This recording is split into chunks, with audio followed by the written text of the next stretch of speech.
এমন একটা বড় দলটা আসলে না, আমি মনে করি অগ্রণী বেঙ্গল ভালো টিম, সুপার লিগ খেলার মতো টিম, তারা ডিজার্ভ করে এখানে খেলা। জাস্ট আমাদের আমরা প্রসেসে ছিল ছেলেরা, আমাদের যে প্ল্যানে ছিল ওই প্ল্যানে আমরা এগিয়েছি এবং ছেলেরা ভালো খেলেছে এবং সুপার লিগে এসেছে।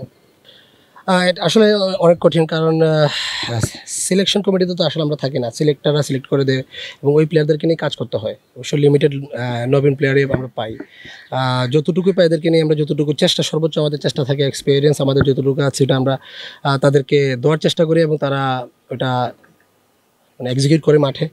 আর আমার মনে হয় যে এটা টাফ, বাট আমরা যারা এসেছি নতুন নতুন যারা কোচ এসেছে, আমরা মনে করি যে আমাদের জন্য এতটুকু টাফ না, কারণ আমরা এক্সপিরিয়েন্সটা আমরা শেয়ার করতে পারি ইজিলি, কারণ ইন্টারন্যাশনাল ক্রিকেটটা কীভাবে হয়েছে, কীভাবে খেলা হচ্ছে, কীভাবে টাফনেস হওয়া যায়, আমরা মনে করি যে এভাবে রেডি করাটা আমাদের জন্য ইজি।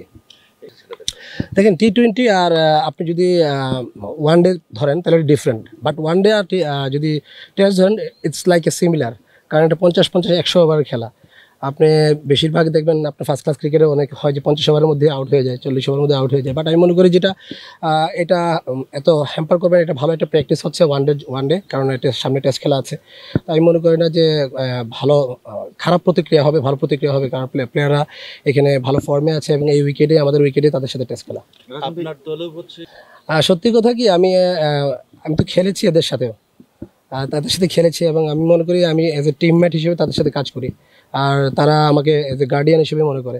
আমার মনে হয় যে আমার কাজটা ইজি, কারণ ড্রেসিং রুমটা যখন একদম পরিষ্কার থাকবে তখন কাজ করাটা ইজি হয়ে যায়। আর যে ছেলেরা আমাদের টিমে আছে আলহামদুলিল্লাহ অনেক অনেক ভালো, এবং ড্রেসিং রুমটা আমাদের অনেক শীতল। রাজন ভাই, মানে টেস্ট শুরু হচ্ছে, গত বছর বাংলাদেশের হোমে কিন্তু খুব একটা রেজাল্ট ভালো হয়নি, এবং প্রথম টেস্টটা আপনার হোম ভেন্যুতে, আপনার প্রত্যাশাটা কি থাকছে?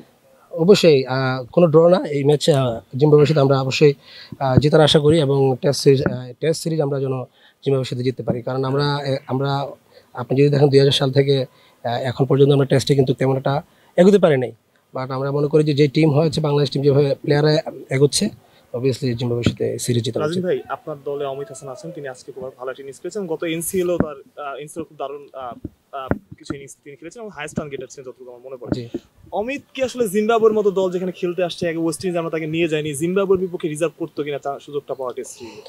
আমি কিন্তু সিলেকশন আগের দিন আমি বলেছি যে অবভিয়াসলি সে ডিজার্ভ করে, বাট আপনি অমিতের জায়গাটা একটা দেখতে হবে যে ওই জায়গায় ডিজার্ভিং কোনো প্লেয়ার আছে কিনা। আপনি যদি দেখেন নাম্বার 3 এখানে মমিনুল খেলতেছে, ও পারফর্মার, আমার মনে হয় যে অবশ্যই সিলেক্টর ভালো চিন্তা ভাবনা করছে।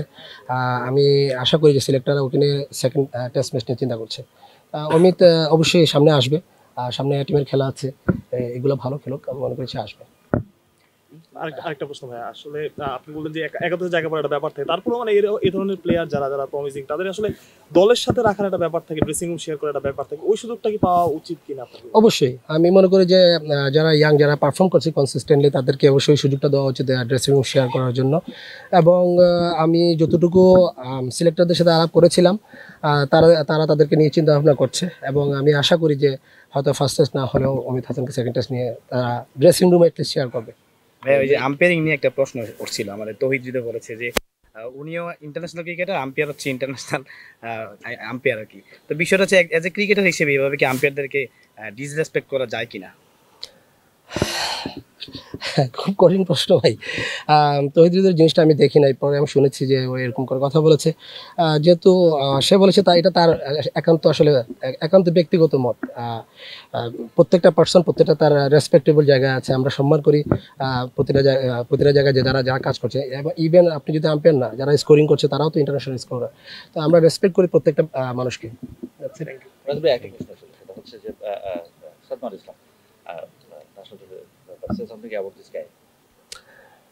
সাদমান অবভিয়াসলি খুব ভালো একটা টেস্ট প্লেয়ার, আপনি দেখেন কনসিস্টেন্টলি সে ওয়ানডেতে এখানে ঢাকা প্রিমিয়ার লিগে খুব ভালো ক্রিকেট খেলেছে। আমি মনে করি না সে শুধু টেস্ট প্লেয়ার, সে ওয়ানডের জন্য ভালো প্লেয়ার। তো সাদমানের জন্য শুভকামনা থাকবে জিম্বাবুয়ের সাথে, যেন সে তার কনসিস্টেন্ট ধারাবাহিকতা ধরে রাখতে পারে।